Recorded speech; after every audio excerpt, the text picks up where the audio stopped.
25 meeting of the Louisa County Board of Supervisors to order. Mr. Chairman, I move we convene in closed session pursuant to the following subsection of Virginia Code Section 2.2-3711. Number one, in accordance with 2.2-3711A3, discussion or consideration of the acquisition of real property in public purpose or the disposition of publicly held real property where a discussion open meeting would adversely affect the bargaining position, negotiating strategy of the public body. And number two, in accordance with 2.2-3711A5, discussion concerning a prospective business industry or expansion of an existing business industry in the mineral district where no previous announcement has been made of the business or industry's interest in locating or expanding its facilities in the community. And in accordance with number three, 2.2-3711A8, consultation with legal counsel or retained by a public body regarding specific legal matters requiring the provision of legal advice by such counsel. Sir. Been properly moved and seconded, we go into closed session. Is there any discussion? All those in favor signify by saying aye. Aye. Any opposed? Motion passes. We're in closed session.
Is there a second?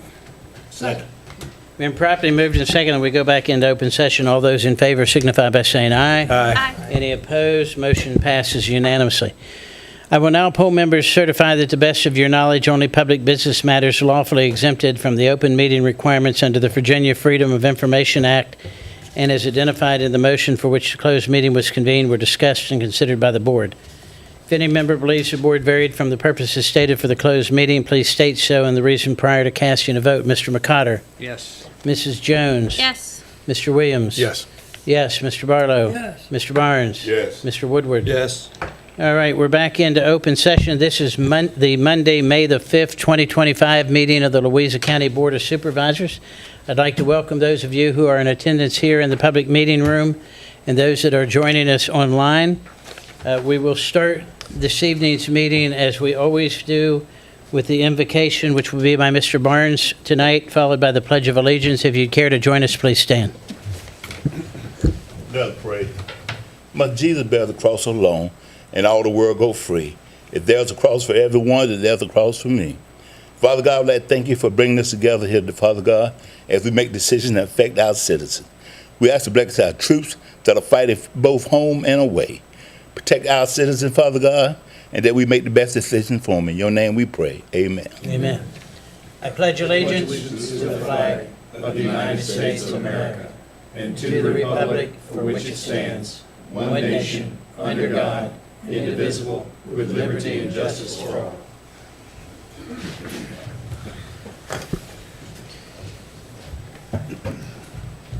The first item would be the adoption of the agenda. Mr. Chairman? Yes, sir. I'd like to add the following items on the consent agenda. I'd like to add a resolution proclaiming May as Older Americans Month. Under action items, I'd like to add a resolution authorizing a budget transfer to the Mineral Volunteer Fire Station. And under new business, I'd like to add a discussion and talk about the new CT Center. All right. Second. Been properly moved and seconded that we adopt the proposed agenda. All those in favor signify by saying aye. Aye. Any opposed? Motion passes unanimously. Next is the approval of the minutes. So moved. You don't have any minutes because we had a short interval between last week and this week, so they're not in there. So we'll have 2 sets of minutes at the next meeting, sir. All right, perfect. Okay. We should pull the motion in a second then, sir. Withdraw. Yeah, withdraw in a second. Thank you. All right, so next we'll go to the approval of the bills. So moved. Second. Been properly moved and seconded that we approve the bills. All those in favor signify by saying aye. Aye. Any opposed? Motion passes unanimously. Next is the approval of the consent agenda. So moved. Second. Been properly moved and seconded that we approve the consent agenda. Any discussion? All those in favor signify by saying aye. Aye. Any opposed? Motion passes unanimously. Next is public comment period. I don't believe we have any cards. Is there anyone here that would like to address the board on any item that is not a public hearing? We do have 2 public hearings this evening, so if you're here to talk about the public hearing, we'll wait until then. So is there any? Yes, ma'am. No. Yes, yeah.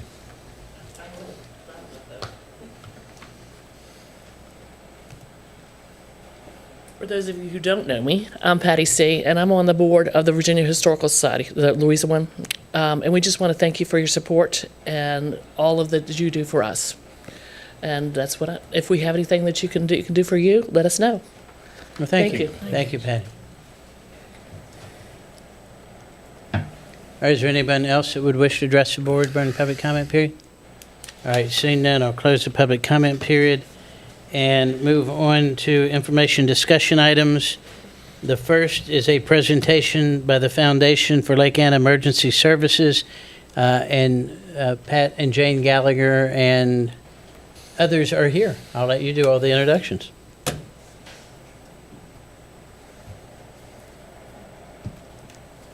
Oh, I got a big check, it looks like. Another check.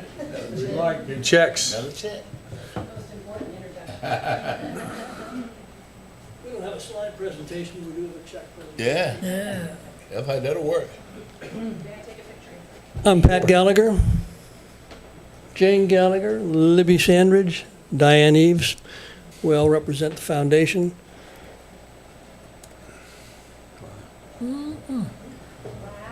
Weird day.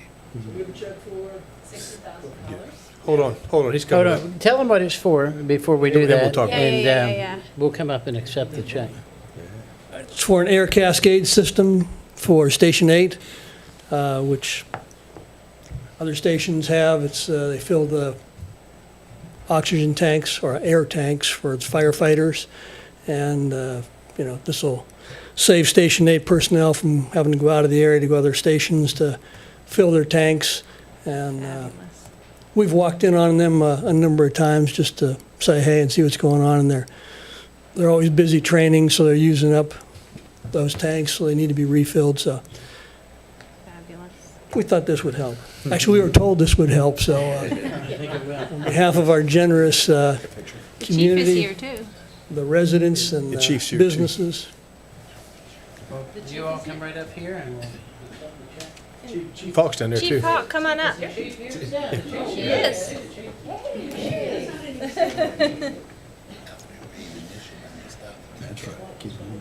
I'll get them one end and we'll get the chief on the other. Angle it this way. This is awesome. Hey, how are you? You're awesome. Thank you. And we'll get a picture right there.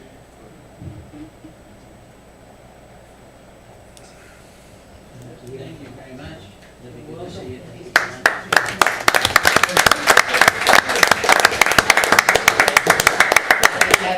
I need a ladder truck to hang. There you go. Just need to sign the back, There you go. I wish it was that easy. right? We are just so grateful to all our first responders, and this is just the community that's showing their heartfelt thanks, and to keep them as best equipped as we can, get the equipment in as soon as we can. Well, while you're here and before you leave, I'm sure the board has things to say, but I wanted to mention something too. As you have continued to fundraise and continue even today, I believe that you have a fundraising golf tournament at Cut Along coming up Tuesday, May the 20th. Is that correct? Tea time, 10 o'clock, after party 2 to 5. Right, so you want to expand on that a little bit, because I'm sure you'd still be willing to accept teams or donations. Absolutely. Teams, donations. Last year, Cut Along approached us after our tournament that they hosted, and they said they would like to double the efforts by this year, and they are living up to that commitment. Fabulous. So it's going to be really a world-class event, and they're doing everything in their power to make it so. So we're very appreciative. Very appreciative of Cut Along. Tremendous partners they've been. That's awesome. We should do a pickleball fundraiser. Mr. Williams? Mr. Chairman, thank you. I remember when y'all first came and talked about this, and it was the first county paid-for station, and I was really big saying that that all the other stations were by the sweat of the brow of people that lived here, and I just want to say y'all have met the mark. You're exceeding the mark. You're continuing to work, and I know that you all too are not responsible for everything, but you're leading it, and you're leading the charge. And I just want to commend you all for the excellent job of just not letting it be done when the building's on. It's a continued effort, and we see it, we appreciate it, and you've set a standard, and I'm grateful for it on behalf of the county. Thank you. Thank you. Yes, indeed. Yes, indeed. Thank you, Mr. Chairman.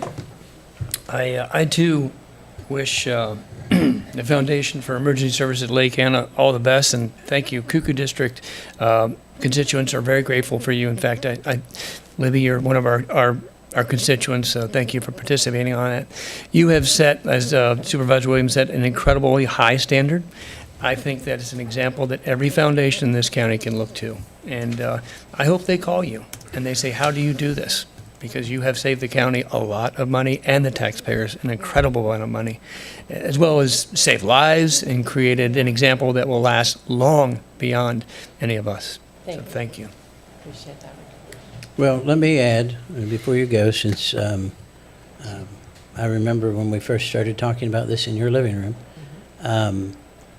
the fact that this station, which had been in people's minds probably now 16, 17, 18 years, the fact that a group of people that were dedicated to that idea to improve the services response time in that area of Louisa County. And while you're not the only one, certainly, that have been involved in it, you headed it. You were the spearhead. You were the tip of the spear.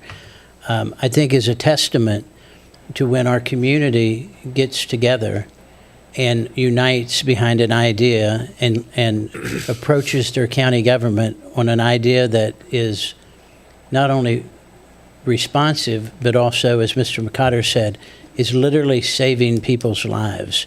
That's the best example of how our community can interact with our county government, and the county government is responsive and listens to the needs of the citizens. And I think you've set a great example, the foundation, on how that process should work. But it's amazing to me that you consistently show up here far beyond the original $100,000 that we asked. What does this bring the total to? It has to be over $700,000. We're getting there. Okay. We'll be back next month, too. Yeah, okay, after the golf tournament, right? I just am as someone who's in that service area, I'm incredibly grateful for the community spirit that we saw and the work that the fire department, the county administration, this board, previous boards have put in to make this a reality, because at the end of the day, it's increased public service in the county. So thank you very much. I appreciate that very much. It was definitely a joint effort, so, Certainly. And the Thank check you. is signed Lake Anna Community. That's exactly right. Because they And picked Supervisor Barlow has something. I think every time that I run across you all, I tell you the same thing that you're hearing now. You have definitely, your whole group has taken pride in the rescue squad and fire station that you have. You have continued to contribute to it, which shows that you appreciate what you've got, and it certainly makes it easier for us to steer things your way, because you've definitely contributed and done your part in it, and we certainly appreciate it. Thank you. We appreciate all of you do. and we definitely appreciate our first responders. We've had a couple of friends whose lives were saved. Yes. So, I mean, that makes it really personal. They're the true VIPs in all of this. Yeah. Thank you all very much.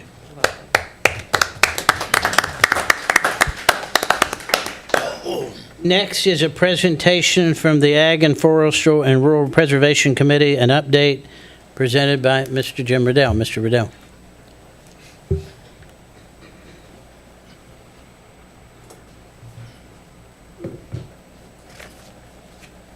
Good evening to you all. I think most of you know me, but I'm Jim Riddell. I'm the chairman of the Louisa Agriculture and Rural Preservation Committee, and we're bringing to you an Ag and Natural Resource Initiative, and I think you're aware of it. This is with strategies and actions that will enhance ag and forestry for many years to come. We believe these are some critical issues for the survival of farms and forests in Louisa. There are some important and impactful recommendations, and we certainly appreciate the dialogue and the input and the discussion of all types of what we've had over the last few weeks or month about these issues with each of you. What we're really saying, ladies and gentlemen, is we, and I consider myself we, the County of Louisa, should do all we can to keep farms in farms and forests in forests. For our next generation, our entire community, and the overall quality of life in Louisa. Now, the tools in this toolbox that we're going to talk about were crafted by 6th and 7th generation farmers and forest landowners. Several of them are here tonight. And they deeply care about the future of Louisa County. We care about the environment. We care about the future of drinking water, wildlife habitat, and protection and conservation of our resources. So what you're going to see is some sort of boilerplate information initially, and you know most of that information of where Louisa is today, and then going through each one for a little bit and talking about what they might do and how we might accomplish that. And I'm not familiar with this thing. How's the Here.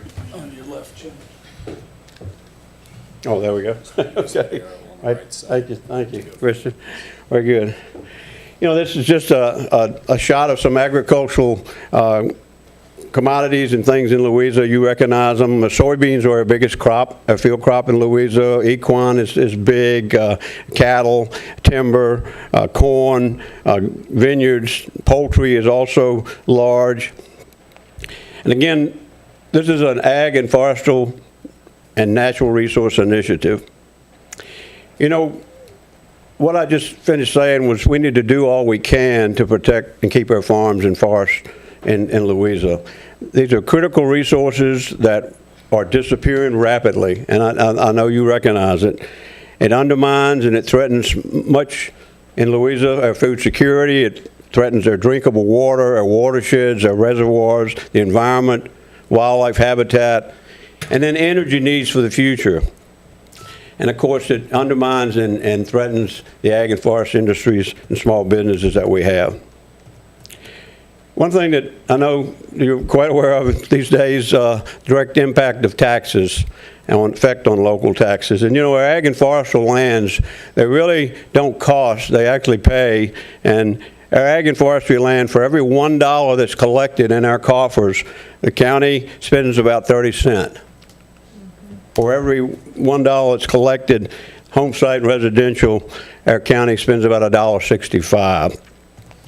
What we're talking about here, keeping our farm and forest lands, is reduced demand, reduced costs with ag and forestal, cost of government.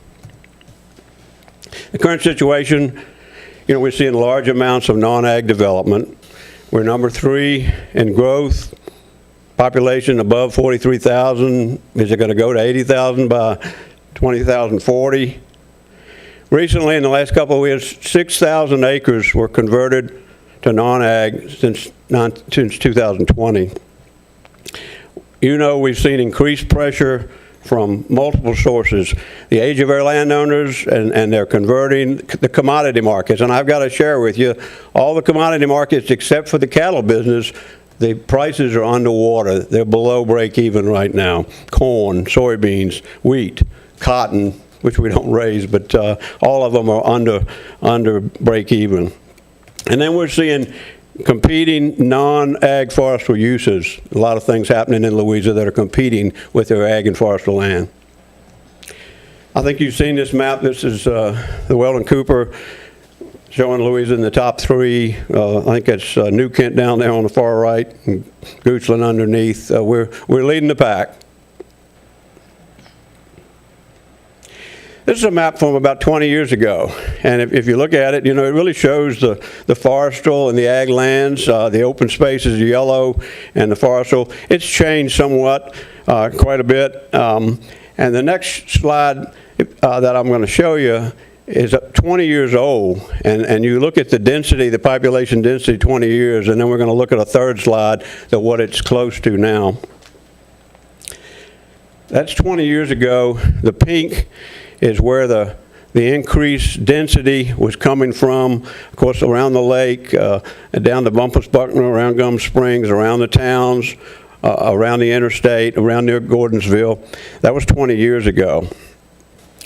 And if you see those lines, I hope you can see those lines, those areas along the interstate, the white line, and then the white lines around the towns, and then the white line, it kind of crosses around the lake. This is kind of what's going on today. We're seeing population density in those areas, and if you kind of squint your eyes and look at that map, you see what land is sort of left, if you will, that is in ag and forestry around the county. Now, I wanted to get an accurate map. This is not an accurate map, and I was working to get with Popcorn about a map that would show the actual areas that, where the population, the numbers were, and I think you have one of those somewhere, that when you did the census, there should be a map that shows those numbers in each of those areas and shows the density there.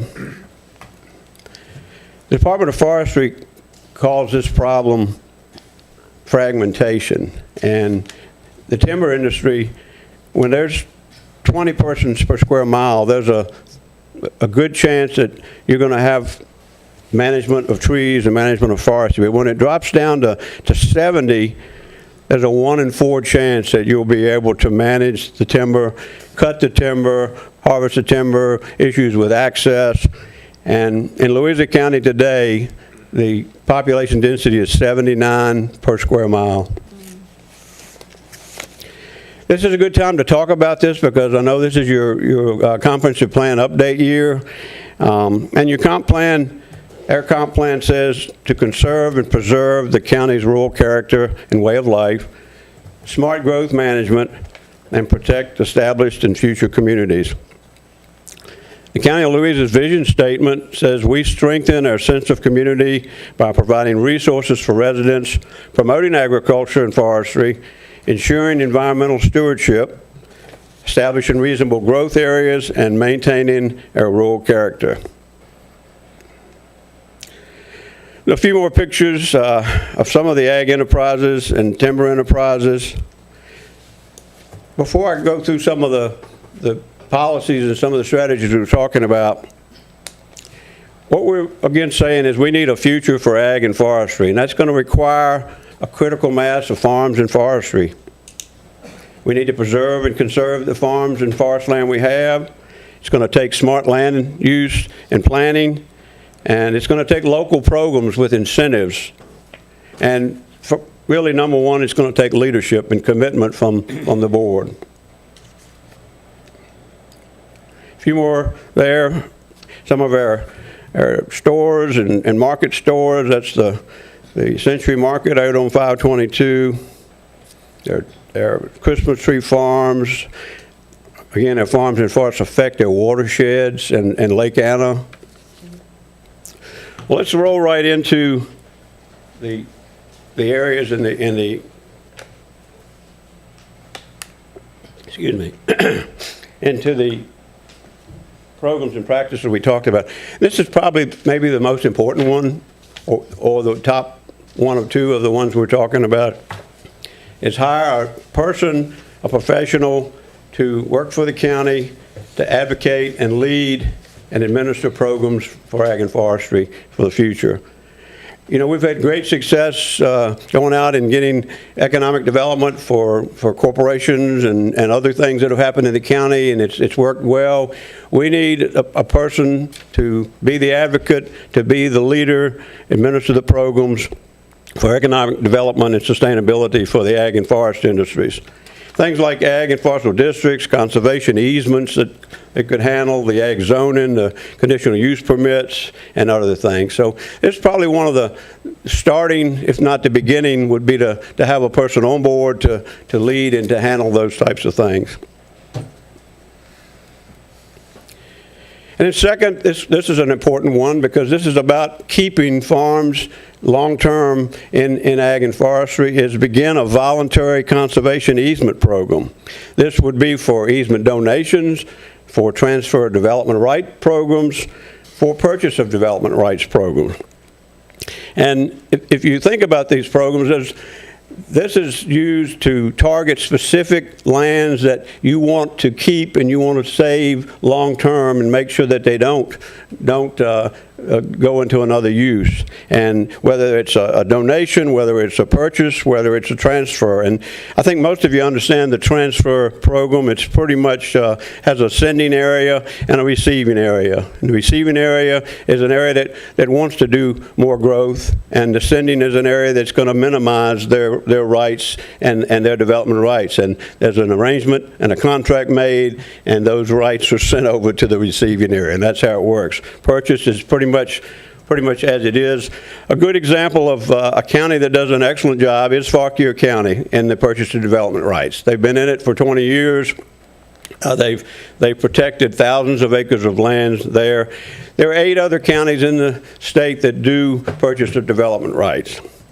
And I wanted to say for sure that you wouldn't be going into this alone if you were, as far as funding. There are many different sources of funding, whether they're NGOs, non-governmental organizations, or federal or state. There's lots of different funds that are available, multiple sources to use for purchase of development right programs and TDRs as well. We want to talk about some incentives, create some tax rebates. Most of you are familiar with farm use vehicles, farm use tags, and the state a couple of years ago allowed counties to also exclude any non-registered farm use vehicle from the tax rolls. Now, if you see what I put in there, if the vehicle is assessed, if the vehicle is not assessed, it's not going to be taxed, so we're not concerned about that. But if the vehicle is assessed and it's a non-registered farm use vehicle, we would exclude or exclude the tax on that. And in agricultural buildings, the state code allows at this time for us to exclude real estate taxes from agricultural buildings. Number 4, land use tax. This is probably as important as any as well. Use value taxation has been in Louisiana County for over 50 years. It's necessary to be able to keep our land and operate our farms. Our proposal and our idea here is to provide an additional 25% real estate tax rebate for land that's in the program. Now, we get rollback taxes, about $75,000 a year that the treasurer collects for land that actually goes, out of land use into other non-ag uses. And then, so we would ask that those funds would go into the county coffers to be used for farmland protection. The last couple of years, our Commissioner of Revenue has done a great job in getting us the forest stabilization, forest sustainability funds for ag and natural resource protection. We've taken in about $110,000. I think we've spent about $20,000 maybe, something like that. So there's resources there to be used for ag and forestal protection as well. And then in the last bullet there is concern that we want to protect and keep use value taxation as a program and a law in Louisiana that can be used, and we'd like to codify that and strengthen it in the code for longevity. And the idea there is so it would take a large majority to actually discontinue that, and is what the concept is there. So again, use value taxation, land use tax is critical to farm and forest land survival in Louisiana. We also would recommend an additional tax rebate for ag and forestal districts. We have quite a few ag and forestal districts, as you know, and what we're asking is a 50% real estate tax rebate for land that's in the ag and forestal district that's in the 10-year period. Ag districts, you can go from 4 to 10 years, and we're saying that if you were in a 10-year district, you'd receive an additional 50% real estate tax. The ag districts, put land in, it's not permanent, it's not forever, but it keeps them in for a long time, and it keeps them from being developed, and they're not going to be developed. So this would be an incentive to put your land in an ag and forestal district, and it would also be an incentive to the county. It would keep those lands, those farms in those areas for 10 years at different periods. The ag districts in Louisiana, we've got 21,000 acres, 14 districts. In your neighborhood, you might recognize some of those areas. They're all over. But it's interesting to see where they are. If you kind of took that land use map I showed earlier, you can see, they're kind of smack in the middle between those red areas that I detailed on your map. Number 6, grants for families. And what we're asking there and talking about is mini grants, a $15,000 cost share grant to families who are willing to place their farm or their forest land in a conservation easement. The folks that have put their land in, it takes anywhere from $10,000 to $15,000 to get your land in an easement. And if folks are willing to do that, we're saying let's have some incentive to help them do that and help pay for the practice of doing that. A $10,000 cost share grant to families completing farm and forest land transition plans. So another grant to try to keep farms in the families and forest land in the families. Virginia Department of Ag and the state offers the Agricultural and Forestal Industry Development Funds, and this is a fund that's matched by counties to use for planning, infrastructure, equipment, buildings. It's really for new investments in ag and forestry. This board has connected with that program, and you provided a match to our lettuce factory, our lettuce farm down there at the industrial park. You provided funds to the Coyote Hole Brewery, and you provided funds to the Century Market out on 522 that I mentioned earlier. What we're asking is put funds or allocate funds every year that you could match with those types of needs, or plan on funds that you could match with the AFID so you could help with the infrastructure and planning and equipment and buildings. Number 8, cooperative extension. Tell you a little story here. In this building, I was a county agent a few years ago. We came over here. An architect met with us and asked us what we needed for cooperative extension in this building. And we weren't worried so much about the offices, the space. We were worried and focused on the meeting rooms and educational programs. And if you recall, Virginia Tech outfitted that meeting room upstairs with computers, with internet, the latest and greatest, the satellite. In fact, we watched the fall of the Trade Center from that room many years ago. I'll never forget it. My point is we were focused on we needed resources for meetings and education, and that's what we were asking for then. Extension is important. It's a center for ag and natural resources. It's all about young people and 4-H and all the wonderful programs. It's environmental education. They've got a tremendous Master Gardener program that does a great job in helping to prevent pollution and also, recommending the right practices and best management practices. Their office today is not IDA compatible, so there is a need for an improved office. They need an accessible meeting and event space. And we're also asking that you provide some funds as a match for a feasibility study for an ag event center. So I went through them pretty fast, and I would hope you'd have a question or two. But what's next? We would ask that you appoint staff to work with this, and it may be that you see that the Ag and Forestry Committee could work with them to further develop some of these items and issues as we move along. A couple more. There's some lettuce being grown in winery and brewery. The impacts from this: reduce pressure on ag lands and forestry lands. Protect their farms and forest land as resources, not commodities. Resources. Important resources for the future. Help stabilize the ag and forestry community, incentivize the farms and forests for the next generation, and reduce tax demands. In the long term, keeping our farms, as I said earlier, will reduce the tax demand that we have for our services and programs here in Louisa.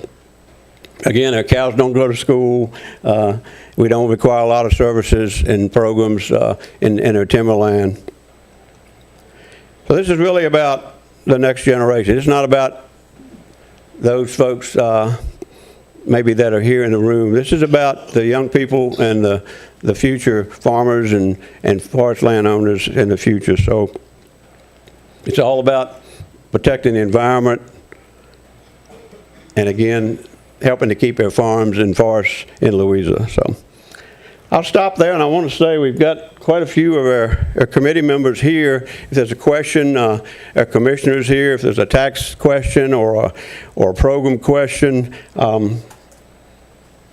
we wanted to share it with you. We took it to the Ag and Forestry Committee, and they approved it unanimously and wanted to move it forward to the Board of Supervisors. So I'll stop there. Mr. Riddell, before I know I'm sure there are people who have questions. You pointed out that you have some of your committee members here, and I see them, but just would you introduce them just so? Sure. Steve Hopkins, if you stand up, Steve. Celine Deek is on the Ag and Forestry Committee. Charles Rawson, and our commissioner. Everybody knows the commissioner. Mm-hmm. all been very instrumental in helping, and the committee was James Kane, Dustin Madison, and Christy Hopkins as well, and myself. So, Mr. Barlow. Just, first off, thank you, Jim, and your group for putting this together. Every year, we talk about preserving forestal lands and how do we preserve the rural character of the land. And I think this is a very good start. I'm glad y'all have put something together. My question was, do you have that presentation in a paper form that we can read through? Or? Yeah, it's on the back of this sheet. yeah, you've got It's here. a It's up sheet here. that's Two-sided. You can have that one. Just not with the pictures. It seemed to be quite a bit. You have the It's an condensed overview. version. You have the condensed version. Yeah, I see that. We'll get a copy if we can get a copy of the, yes, that's what I was asking. we gave you the newest thing, the newest version, I guess. I got this, but it seemed like an awful lot more work went into some of the categories that was in this. And I don't know whether you've really gotten into writing up specifics or not. If you have, I'd like to see them. But my main thing was I applaud what you've done, and I do think that we're going to have to start looking at ways to help with the farming community and that kind of thing. So I think it's a good start. All of you gave great input. We had date discussions, and I appreciate it. I know we all appreciate it. And we hope that this is a beginning for steps and tools in the toolbox that can help us keep farms and keep forest land in Louisa. I think we all recognize how important it is. So, Anything else? Mr. McCarty? Thank you. Mr. Rydell, thank you so much for that presentation, and I enjoyed every bit of it, as well as the time that we spent together discussing it. I have a question for you. I looked up how Fauquier County funds their conservation easement programs as you were speaking, and it's a matrix, it's a quilt of different types of funding coming from state and federal as well as the county. And one of the points there was you would like to see a county hiring of a person that would, for lack of a better word, an ag forestal district czar. Could that be something that county staff could do, or does that has to be an outside hire in your mind? well, I think your county staff is pretty blanketed with responsibilities today, and I really believe, and we've talked about that, the group has, we need a professional who understands this, who knows what it's all about, and it's kind of like an ag development officer kind of slash person to, to just be frank, we've done a lot of big things with economic development officers and, advocate, gotten out, making the deals, doing a lot of things. We need someone in that role to do the ag and forestry protection, whether it's along those things. So I think you do need a position of and a well-trained, versed, and I think there are 8 counties that do this type. All of them don't have it, but many of them do have ag development type people as well. So, Mr. Williams? Mr. Riddell, just to clarify, I think what you were asking was, he was saying, can somebody be part of the staff? So you're advocating for hiring an additional member, and they be on county staff to do this job. That's what you're advocating for, is that right? right, and I guess initially I'm asking for somebody to be assigned to this project, if you will, if it becomes a project for you, that, But within the project, that is, And then- one of your requests was to hire someone. an additional person Yes. for, we believe, I think I said, I started, that was kind of an important one because, as you know, that person is the person that gets it done or follows through, and there's got to be follow through on all of this. And if there were, we talked about like putting the meat on the bones of some of these things. There's a lot of details as what Supervisor Barlow is talking about, details aligned with this one or that one. There's needs to bring that forward, and they would need to be developed or put forward. And Mr. Jones? So, This county staff person you're speaking about, Use your microphone. Sorry, I thought it was picking up. This county staff person that you're talking about and thinking about ahead, are you looking for this person to go into our community development department or somebody to go in with the extension office? Or where would you see this person flowing? This would be a county employee, we believe, and I mean, we've talked about it. We're not, we don't have all the answers for sure, but most times this kind of person is a county employee. Okay. And I'm not saying Extension's part county, but more of a, and I know Mr. Barnes and I, we kind of more like an ag develop, when I say ag, I'm talking ag and forestry, but ag development officer, that's, some of these counties have what they call an ag development. It's sort of like, what we have in economic development, but for Right. ag. And then that makes they sense. handle all those nuances and details of these kind of programs, whether it's Makes ag sense. districts or the easement program or that goes on. And so it's really somebody to run, to keep it organized and take charge and bring the program to fruition, so. Words in your mouth, but I think the easiest way to people to understand this is you're advocating for an Andy Wade who would focus on ag and forestal preservation. Equivalent. I think you're very correct on Yes, that. sir. Mr. Woodward? Sorry, yes. Mr. Riddell, I sure appreciate the time that you and I spent together going over this, and also the Ag and Forestry Committee, and coming with these thoughts and needs. And I hope going forward, because it certainly opened my eyes on a lot of things that I had no idea about, that farmers deal with, that's really specific to farmers, a lot of it. And so hopefully going forward, and I feel like y'all will be willing to continue to work with us as we go forward on trying to get some type of situation that we can all agree on to help with the future growth and how it happens in the county. Great. So I thank Thank you. Mr. Barnes? First of all, I want to thank the committee. Thank Jim, you've heard me talk about years for having our ag forestry districts and putting money in our budget to put up signs so you recognize them. And but I think that the first step of looking at getting a liaison person. And I think I told you somebody with an ag economic background or something like that could make it happen. And I think we can look at some of our building costs and stuff and add some money in for that position or something, or look at the kind of way where we could fund it. In about 90 days, am I wrong, guys? We'll start working on next year's budget. For 90, Yeah. about Yeah, we 90 do. to. As soon as we appropriate tonight, sir. Yeah, so we'll be working on next year's budget, but like I told you before, I think that's a great start. I really do. And I want to see what we can do to make that part of it happen first. Okay.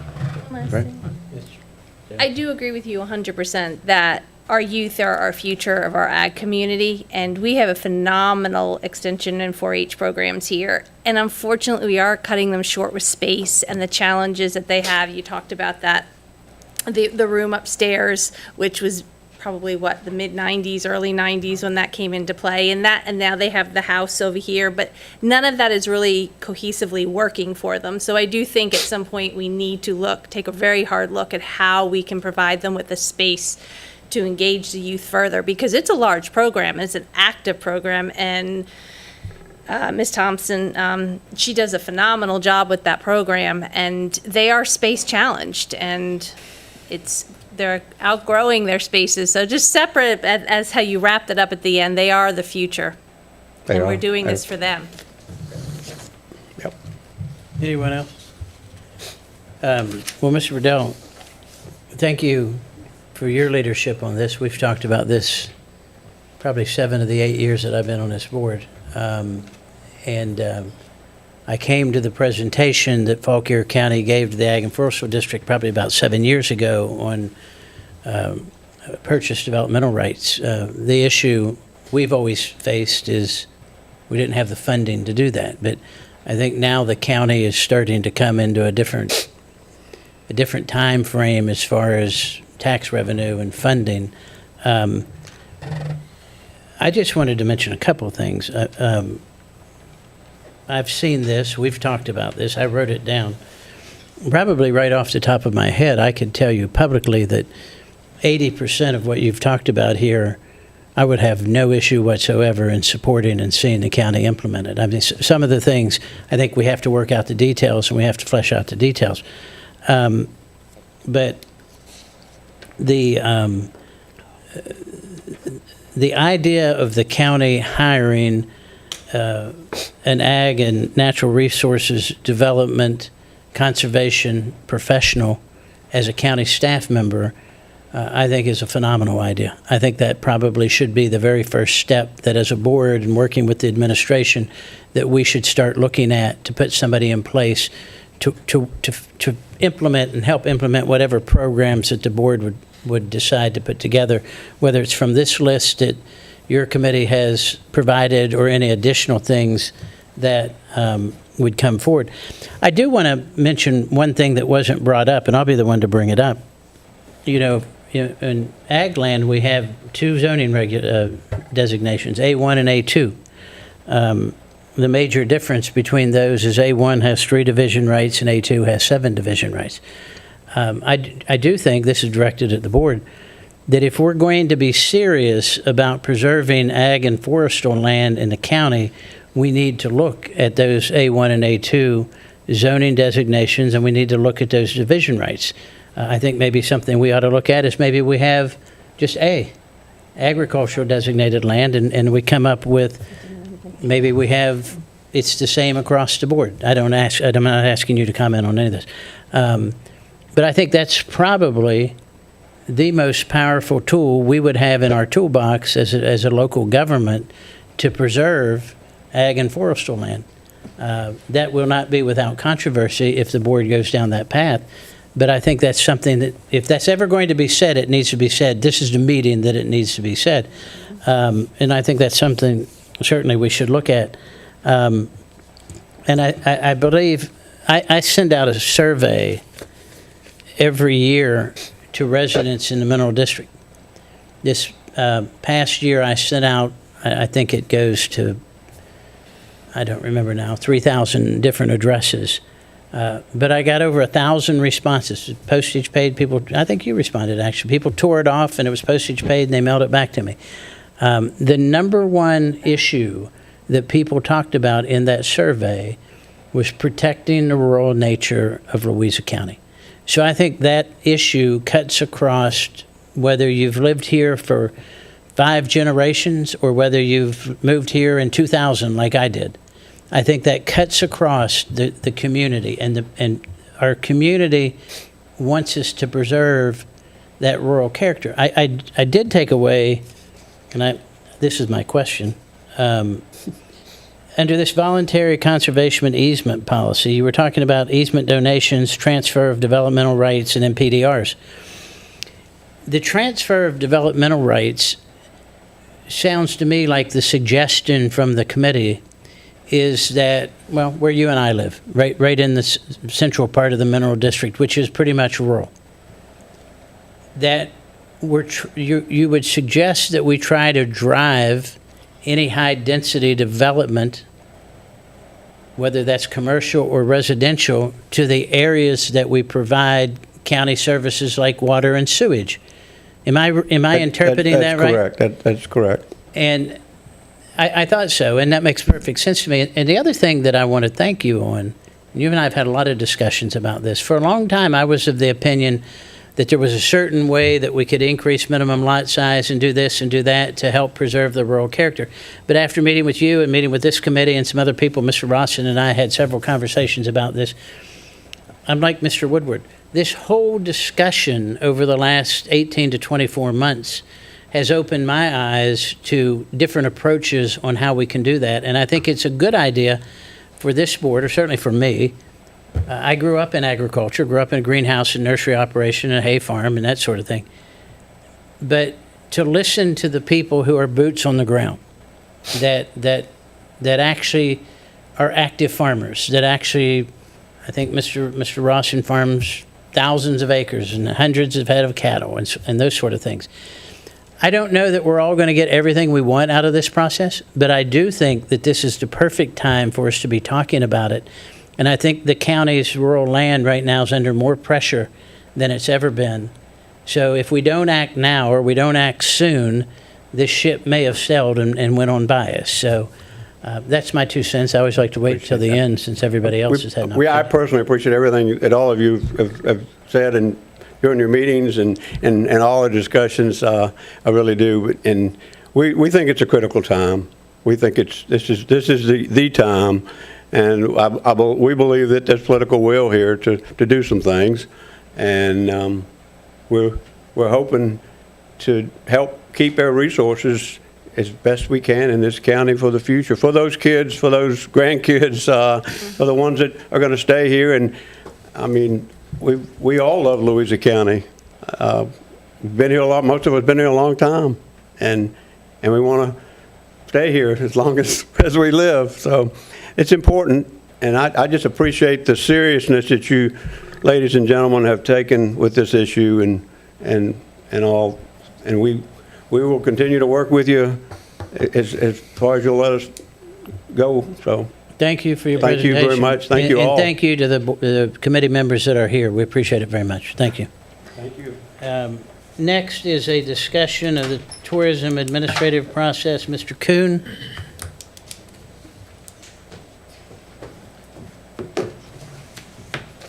Good afternoon, Chairman, members of the board. We brought this up at the last meeting, and you all asked us to bring this back. So what this is focusing on is we've been getting applications from businesses that are under the micro purchase limit, which is less than $5,000. And right now, we only have the Tourism Advisory Committee meet once a quarter. So they would have to get it in at least 4 months in advance to make it through the Tourism Advisory Committee as well as you all before moving forward. And these applications that are coming in, they don't realize they need help or don't fill out the application until about a month out. So just policy overview, it's funded through the transient occupancy tax. The threshold would be less than the $5,000. And we have a draft MOU in front of you tonight, which outlines the requirements to receive payment. And this also helps align with the Visit Louisa branding and tourism goals.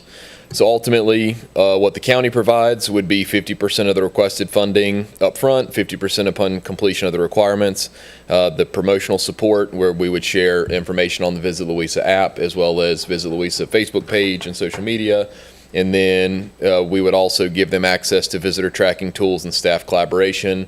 Those are things, we have trackers that indicate where people visit from and everything, so allow for them to better advertise. What we would get in return, we would get event attendance marketing data, blog posts, and different participation in event listing, participation in brochures, displaying Visit Louisa posters, using our logo. Then we also would have a booth space for county use, so whether that would be animal shelter, parks and recreation, or some other use. And then we also are requesting that they partner with one Louisa County business, so like a lodging partner or hotel or something like that. So the eligibility requirements, the project must clearly support overnight tourism, must comply with all branding, reporting, and event coordination expectations. And if they fail to comply with the requirements that are indicated in the MOU, then they would need to full reimburse of the funds. But like we said, we would only pay half up front and then half at the completion. So if they fail to meet the requirements, we would just ask them to reimburse that initial payment. The staff reporting, we plan on adding this in the tourism budget and then just do an annual summary of the different events and the results we got from this. And I'll stand ready to answer any questions. Mr. Chairman? Yes, sir. Mr. Kuhn, this is wonderful. Good work. I know you guys put this together in time for this meeting. I understand it better now that you've explained it versus just reading off of the piece of paper that I have put on my desk earlier tonight. And I've read it carefully. I think it's a good program. And as a member of the Tourism Advisory Committee, I take these things very seriously. What happens with the requests that are over for $5,000? Are we going to stick with the original plan? It'll go through the Tourism Advisory Committee. They would have to go through the full request that included tourism advisory as well as you, the board. I'm very supportive. Anybody else? Mr. Coon, and I saw it and then I lost it when I looked at something else. Where is it, and you just read it, where it talks about the event must support overnight stays in, That's the eligibility requirements. and I know I'm looking at it right here and I can't find it. So some of the examples that we've got right now in the queue are Southern Revere has requested assistance for 4th of July fireworks, which of course don't happen until Fourth of July. 4th of July, Of and course, it's that's when they happen. when the sun goes down. We also have the car show at Pleasance Landing that I believe Lake Ann Business Partnership is putting on. And then there's also one other event at Coyote Hole. That is the Well, while you're looking that up, Bluegrass Festival. Here's my question, where it says the project must clearly support overnight tourism. So we have 3 hotels in the county, well, 4 if you count the Loyalty Inn. We have 2 at Zions Crossroads, we have 1 at the lake, and we have the Loyalty Inn. And Shenandoah Crossings is a hotel. It's not just 4, a Shenandoah Crossing. My one son, hotel there. my son lives there, and I never remember about that hotel. It's owned by And Hilton. other than 4 hotels, 1 that's in a gated resort, short-term rentals would be the other place that people would spend the night, correct? Which we have lots of short-term rentals, which seem to be controversial sometimes and not controversial sometimes. How do we determine, or what metric do we track that Southern Revere's 4th of July fireworks, I think that's the example you just gave, they could have 1,000 people there. They could have 1,200 people there that spend the entire day in Louisa County spending tax dollars and spending their money. I think that's a big economic boon to the county. What do we care if they all go back home somewhere else and don't spend the night here? The part of the transient occupancy tax that funds the tourism is focused on the overnight stays. So you're right that, you know, the meals tax, the sales tax, and all that included is also a benefit. But for this, the statutory goal is to try and increase overnight stays. So hopefully, if there's 1,000 people from out of town that come, hopefully you have a couple people that stay overnight as well. So if we, no, and I'm all about that. I'm all about, you know, those people staying in the TOT. I mean, that's one of the reasons we increased the TOT, so that we now have about $1.1 million in transit occupancy tax, something like that, projected, 1.2? Close? I think, Aren't you on that board? yeah. we have in this fund. She's the one who knows. We had 689, and then, For this fund. yeah. For this fund, but the overall funding is over $1 million. And that's one of the reasons we did that. But if we had this eligibility requirement in place at the last meeting, would we have been able to fund the roof repair at Trevilians Battlefield Station? That was part of the consideration that was taken. Yes, sir. We would have. Okay. It was taken into consideration with staff's review as well as the Tourism Advisory Committee. So because I supported that, I just want to make sure that the funding that we're giving to the Historical Society over here on certain things, that if we're tying it too close to supporting overnight stays, I just don't want that to be a roadblock to some of the things that we're trying to do. Does that make sense? Yes, sir. Okay. Yes, sir. Not to beat this to death, But go ahead. but I agree with the chairman. There are going to be some activities that will bring in maybe 1,000 people. They come in for the day and go back out. I mean, for example, the Juneteenth celebration at Moss Knuckle was packed last year. But I can tell a lot of those people came for the celebration and then went back out. So I certainly understand that. Yes. All of this sounds pretty good. My question is, the funding that you're talking about in the example you gave was the winery that wants to put on a fireworks show. Is the funding that would be slated for that, is that funding that could be used for something constructive, like putting a roof on or something like that. In other words, is providing funding for an event taken away from, and it sounds, it's taxpayer money that could be used for other things other than just helping to sponsor an event. So what I'm getting at is by allocating money to help somebody put on a better event, taken away from a project that, maybe there's a historical building that needs some roof repair, something like that, for instance. Well, just one clarification, or to make sure, when you say it's taxpayer money, yes, but it's transit occupancy taxpayer money. So it comes from, the hotel tax, in other words. Right, but it's not coming from our real estate tax or anything like that. But a large part of it, I assume, is coming from Louisiana County taxpayers that pay money for lodging and stuff like that, or pay for things that are going on in the county. No, all this money comes from people who come here and rent a hotel room or a short-term rental. It is a 7% tax on an overnight stay. Now, I think that, to me, would help if that was real clear in this. Yeah, none of this money comes from general revenue, general fund, I think that'd be Louisiana good. real estate tax, or personal property I tax. think that'd be an excellent thing to put in the policy so that it's clear that our taxpayers are not paying for this. Yeah, I guess what he's asking you, Mr. Coon, where it says key points funded through the transit occupancy tax revenue, is maybe a little explainer on that is from overnight stays, typically by non-residents of Louisa County.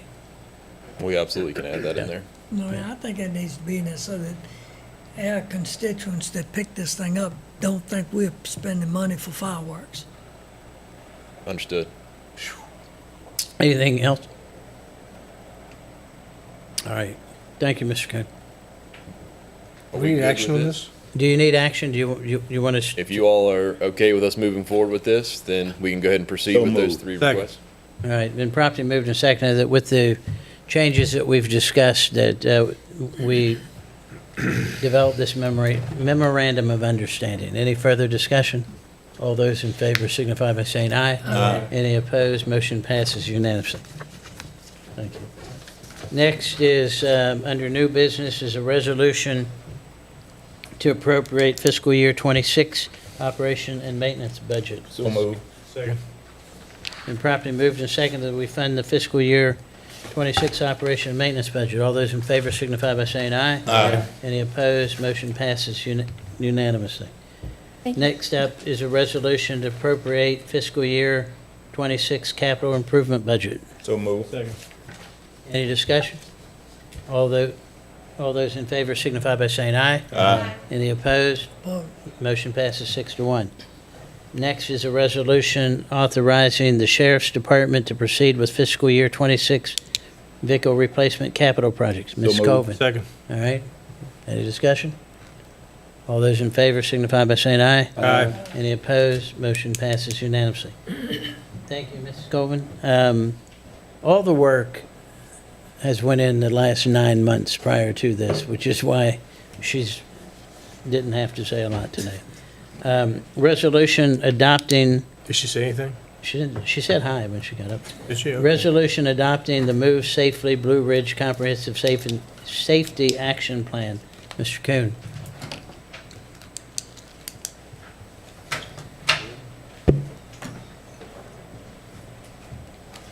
All right, good afternoon, Chairman, members of the board.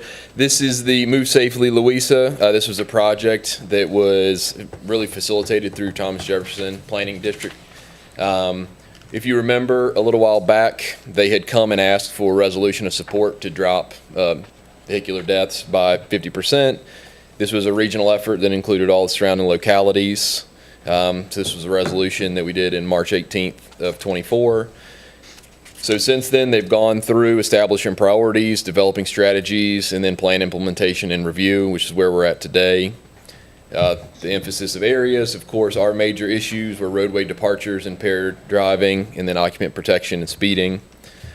So of this, there's a couple areas that we saw the majority of the issues. So 62% of the fatal and serious injuries came from just 8% of the roadway. However, some of these have already, as you can see, Ware's Crossroads up there has a pretty significant impact, but with the roundabout being established there, we moved on to other. Which one has more deaths, Tier 1 or Tier 4? It was intuitive, I just want to make sure. Thank you. Yes, sir.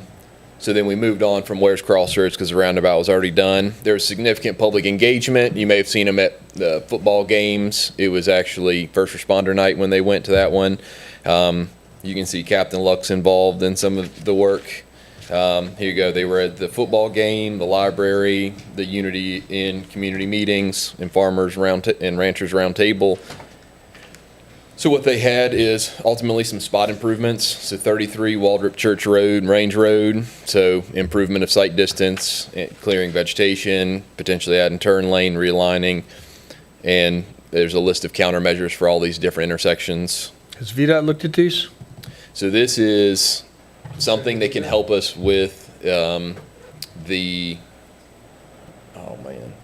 smart scale funding. This is the initial plan that we can use to incorporate for some smart scale funding. As long as it meets all the requirements that VDOT has, we may have to do some initial testing.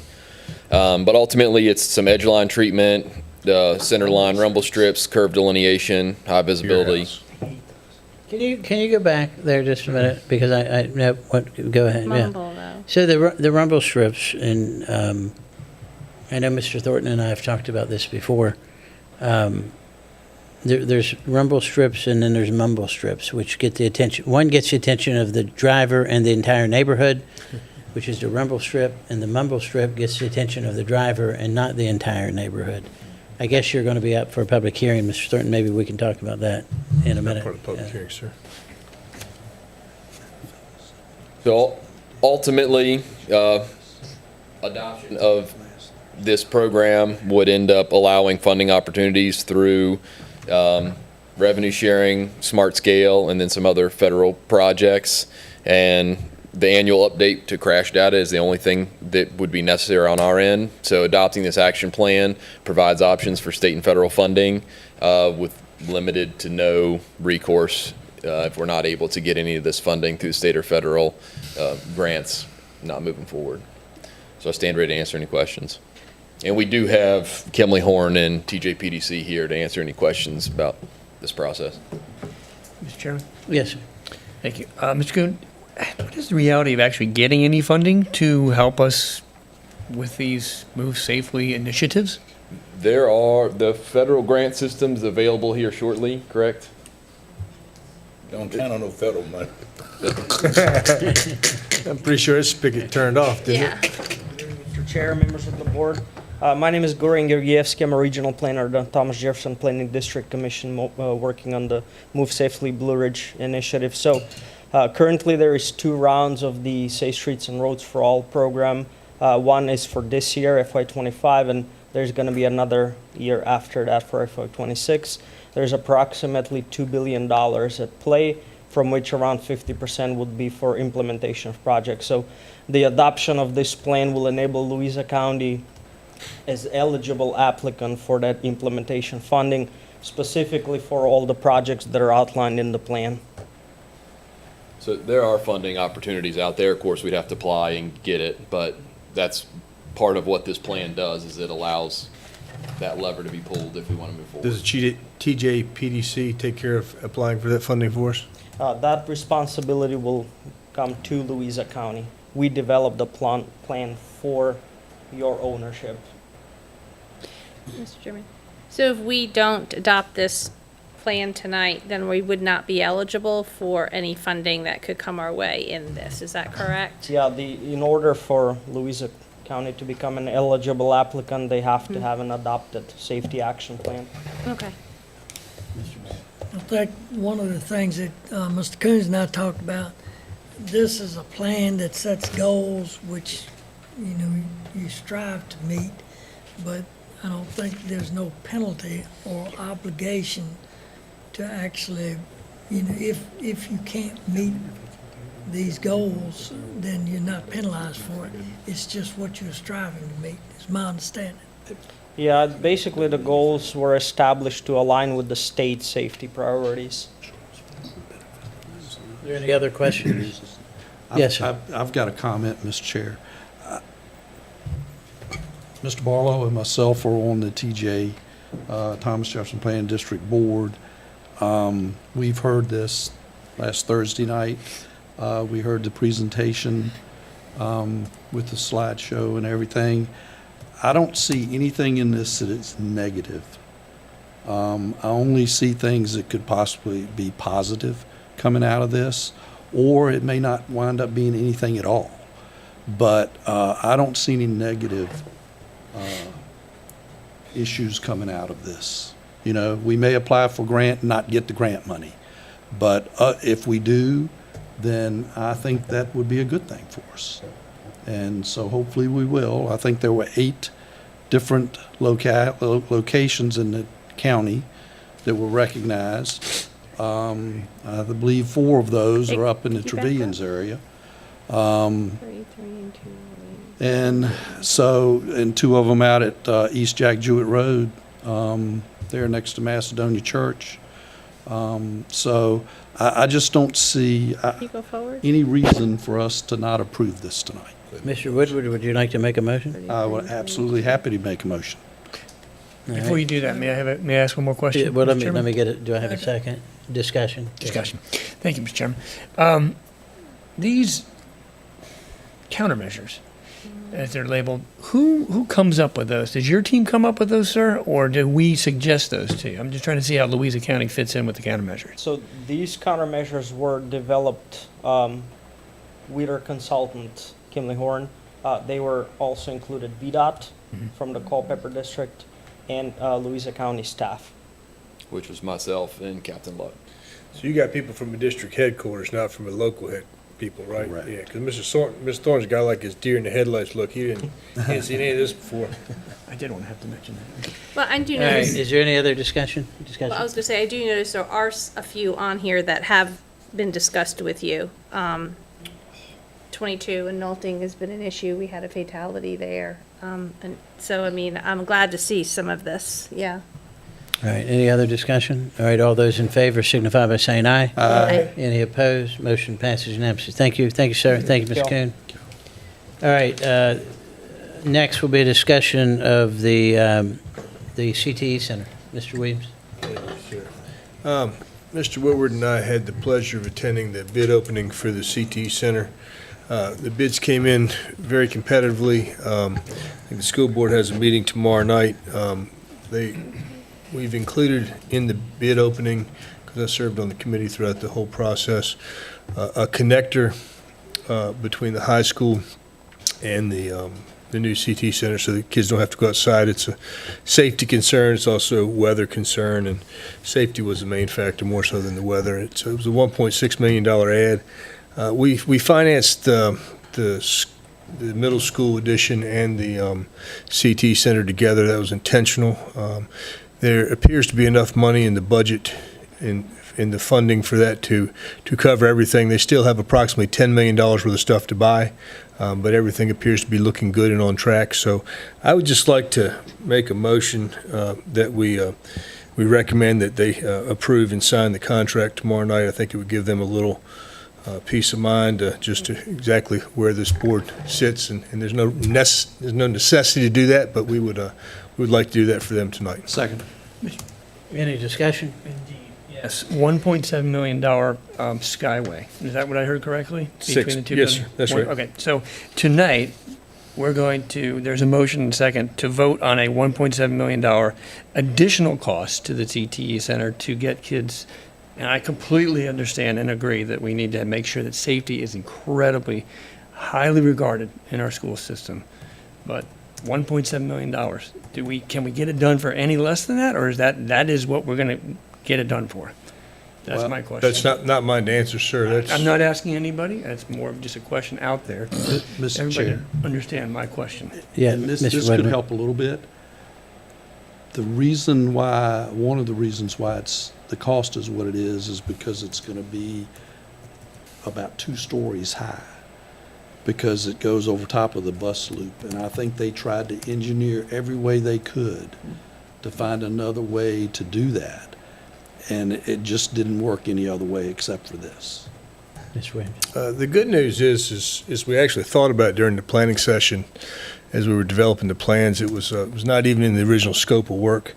And the good news is with coupling the projects together, there's enough money in the financing and funding for that entire project that it's not going to go outside the budget. So I don't feel like it's a lose. It was an oversight on the original, and I think we were sitting in some of our initial meetings going, well, how are the kids getting back and forth? Are they going to have to walk outside when it's raining? And the bigger concern wasn't so much the weather. The bigger concern was the safety. But again, the good news is it's in the entire funding package. We have an adequate amount of money to pay for it, even though it was an additional add to the scope of the work. Any other discussion? All those in favor signify by saying aye. Aye. Any opposed? Motion passes unanimously. Thank you. Next is a discussion on Mineral Volunteer Fire Department budget transfer. Mrs. Colvin. Did we pull that? Chairman and members of the board, Mineral Volunteer Fire Department has been going through a building right remodel because of some of the roof repairs and things that were necessity to do. Well, they're almost finished. And one of the things that they're asking that they really don't have the money to fund is to add dividers into the bunk rooms so that we have 2 sections instead of one big open room so we can separate the staff. We have men and women in that area. And we do have some savings and contingency that I have from this year that I'd set aside in case our VRS costs went over that could fund this. So it wouldn't be an additional ask to our budget, but the cost would be $14,054. And our recommendation is that we do it if you also choose to. So. Move to approve it. Second. Motion's been made to approve and seconded. Any discussion? I have a comment. I would like to say I'm fully supportive of this, but I would like to commend Mineral. First, they had a leaky roof. Then they tore that off. Then they had a mold issue. Then they had an asbestos issue. And it just kept growing and growing to the point that we even had to take our career staff out. And hopefully we'll get those back very, very soon, and I think we're close to that. But I would commend them on what they've done, not only on a financial basis, but also on a volunteer basis, staffing up folks to run fire. Their volunteerism is up. I'd love to see that throughout the county. The more volunteers we have running calls, the less financial burden it is on the county. So I'd like to compliment them on that. We have a motion and a second. All those in favor signify by saying aye. Aye. Any opposed? Motion passes unanimously. Thank you, ma'am. Next up is committee reports. Do we have any committee reports? No? Mr. Chair? Yes, sir. Commission on Aging, the folks that have some vacancies, if you could please work to try and get those filled. I know it's not an easy task at all, but if you could, it'd be much appreciated. All right, any other committee reports? Board appointments? I don't have any board appointments. No, she's not here. County Administrator's report, Mr. Goodwin? Yes, sir. Board members, a few items to bring to your attention. There's a communication from the NRCS starting on page 54 of my report, and it's regarding a high burnup cask, high burnup fuel cask that is stored at North Anna right now. Some of you may be familiar with high burnup fuel. I sit with some citizens and representatives from Dominion on the Dry Cask Storage Committee, which meets regarding the storage of spent fuel on their site over there. High burnup fuel is, as I understand it, I'm not a technical expert, it's kept in the generating station for a longer period of time so that more of the fuel is used. And it's a process that they're learning more about. And so that fuel that has been used is in a specific cask that's monitored on a long-term basis. There is a long-term potential effort to transport that cask to Idaho for further testing in a few years. They want all the casks? Just the high burnup one. Just checking. But the Federal Department of Energy intends to learn a great deal from these types of casks, and they've been able to secure the space at that lab for them to be able to test that cask. So there's information in there. There's a press release in there regarding their plans. There's further information regarding how the cask would be transported via rail in a special car called an Atlas car, and that they'll be developing potential plans for doing that here, and that would take place probably in 2027. They are involving county staff in those plan developments, and so I welcome any input that you all may have on that. Please review it. Let me know if you have any questions, and we can discuss further at your leisure. Second thing, today I got a communication, this is not my report, today in my communication I got something that Supervisor Jones probably got as well regarding Hamilton Road Bridge. VDOT will be moving forward with a replacement project. Mr. Thornton is here and can probably answer more questions about this than I can, but that would take place using state funds, and so we look forward to that process moving forward. The board did adopt a resolution the year before last, I believe, stating that they did want that bridge to be open and capable of carrying any necessary agricultural loads, as well as the county's supporting the county's emergency services needs. So I will forward that letter to you all and include it in the next board packet as well. And last but not least, we had a very busy Household Hazardous Waste Day, again at the landfill this past weekend. I was out there. The staff did a great job. We had 242 vehicles that came in, and they've really done a nice job rerouting traffic within the landfill facility itself so that we can get all those cars in, loop them around internally within the facility, and do that without impeding traffic that is coming into the drop-off area at Pendleton or the Scales. So great job to Anderson and his team, and that was a very successful event. That concludes my prepared remarks. Happy to answer any questions you may have. Mr. Burley. I have a report. It's not, doesn't fall in any of these categories, but it's a very special event that was held for Thursday, the National Day of Prayer. Several of us were there in attendance. Had a huge crowd. A lot of people spoke, and it was an excellent turnout. The thing that, that we had it, it was enjoyed by all. There was not one mention of it in the paper. However, there was a very large cover of the some sort of rally that was held afterwards. But the National Day of Prayer was a good event, and I think deserved more recognition, but it went off really well. That's my report. Thank you. Yes, sir. I had a question for Administrator Goodwin. The Hazardous Waste Day, how did that go as far as volume? How did it compare with days in the past? I knew you were going to ask me that question, and I don't have those volume totals yet, but I will. That's fine. I think the vehicular volume was comparable to past days in terms of what they brought. I don't know, but it did go very smoothly. I watched, they obviously bring in a contractor to help handle those things, and the process of loading and getting people through, by all reports, went smoothly, and by all appearances did as well. So. Thank you for your special attention and assistance there. How did I know they had a rookie truck driver down there. Yeah, Did very he funny. impede any traffic or any I don't think he did. I didn't get any complaints on it. That's good. The word on the street is he won't be back. You notice they put him out in the middle of the land. Yeah, there was nothing around. There was nothing Good around. out there. So we'll move on to public hearings. The first is an ordinance amending the Louisa County Code, Chapter 70, Taxation, Article 2, and Real Estate Tax Relief for the elderly or totally disabled, Section 70-35. Mrs. Coleman. Yes, this is a change, a request that we talked about during the budget process.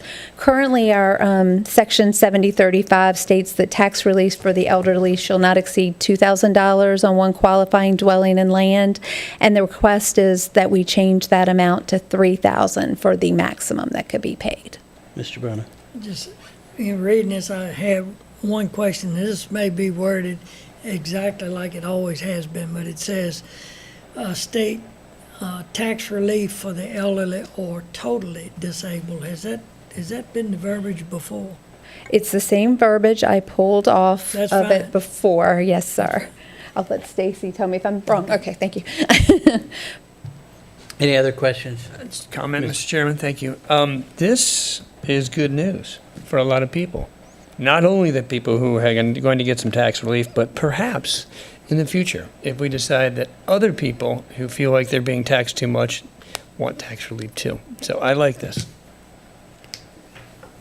One question, and it might be for the Commissioner of Revenue, is how do we educate the public about this program? Mrs. Fletcher, didn't mean to put you on the spot, but since you're still here, That's quite all right. It is on the real estate tax bills, on the back of the tax bills, it explains it. I think Cindy King puts it blasted from January until May that it's available. We have different organizations that we go and speak to. A couple years we've been to the Commission on Aging, their big December meeting, and we have the information there and provide the applications that Okay. way. all right, thank you. And Thank you, we're ma'am. open to any suggestions to get it out. It's a great program. It helps a lot of people. Yes, wonderful. Yeah, yes, Could ma'am. we also maybe put together a flyer or pamphlet or something for like the Housing Foundation, the Resource Council, to have, Sure. because a lot of people maybe in that socioeconomic level are coming Absolutely. through there, and they can hand this out to them and educate them that way? Sure. We can help you do that. Okay, sounds I'm good. thinking Cindy Just let me could know what you probably want do that. in there and I Okay. can run with it. Yeah, I think Cindy has pretty much the gist of it, but I can work with her. All right, thank you both. Absolutely. Thank you. We'll open the public hearing. Is there anyone here that would wish to address this public hearing? All right, seeing none, I'll close the public hearing. What's the pleasure of the board? Second? Second. Properly moved and seconded that we approve this ordinance increasing the tax relief for the elderly or disabled. All those in favor signify by saying aye. Aye. Any opposed? Motion passes unanimously. Next is a resolution approving the 6-year plan for secondary roads and the construction priority list for Louisa County. Mr. Thornton. Mr. Chairman, board members, good evening. So as we discussed at our work session last month, we have removed Midway Road from the plan. And then also for West Green Springs Road, you'll note that the it is still a rural rustic road, but there is a note in there that it will remain gravel, so it will not be paved. There will still need to be a resolution before we start the work declaring it a rural rustic. That will be forwarded over to staff when we get ready to do that work. And then the balance of the funds is split between, in the out years of 2030 to 31, into the district grant future unpaved, as well as the countywide rural addition, as we had discussed last month. Any questions for Mr. Barlow? Mr. Thornton. Yes, sir. Last time when we had our work session, I hadn't read through this thing as closely as I should have. I know we took out West Green Springs Road so that would remain gravel, and that's, I think the improvements was $262,500. Yes, sir. And also Midway Lane, which evidently does not want to be paved, or the residents don't, that's $96,600. And what we had talked about doing was rolling that into some other, I guess, account where it could be used for other things. My question is, Harts Mill Road is up for, that's on the list, but in other words, what I would ask is that funding be put towards Harts Mill and maybe get that paved sooner rather than later.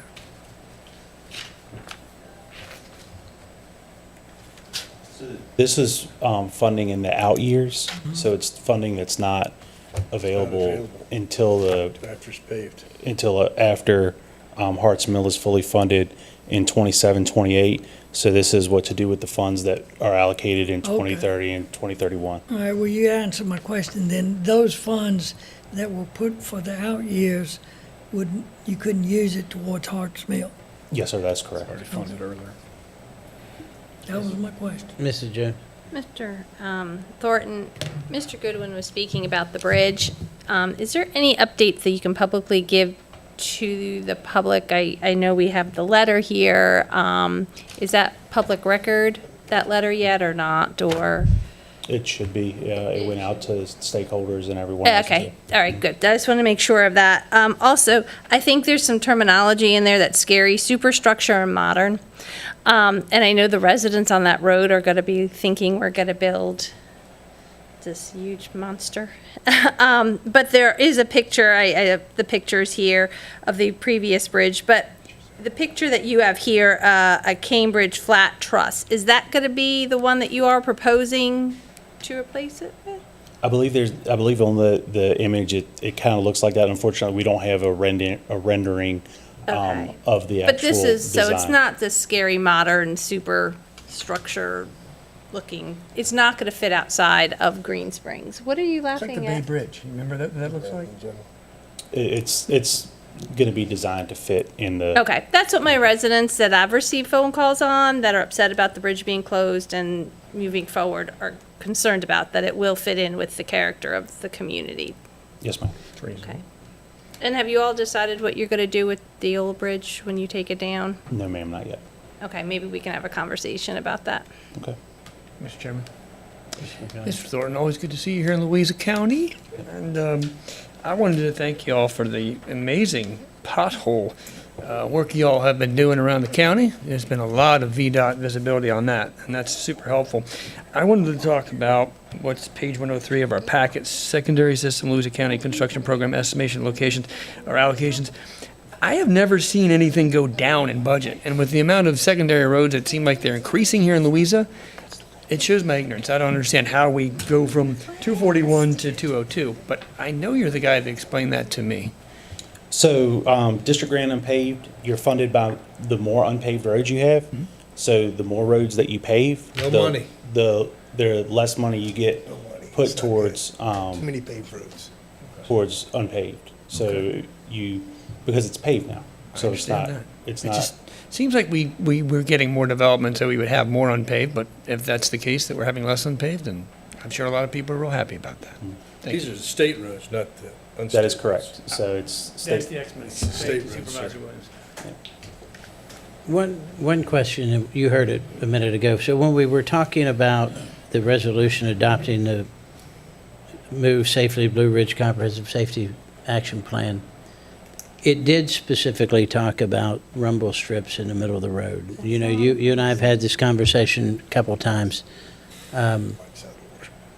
As you move forward with repaving projects in the county, is VDOT putting mumble strips back or I can rumble try strips it. back? mobile strips, that's what's in the Good. contract now. Good. So we work ordered it in a year and a half ago. I was going to after say you and that's I- when we talked about it. But I'll be glad when you pave 522 where I can hear it from my house. Yes, sir. Well, I was getting, my question is also on 522. So what is there now?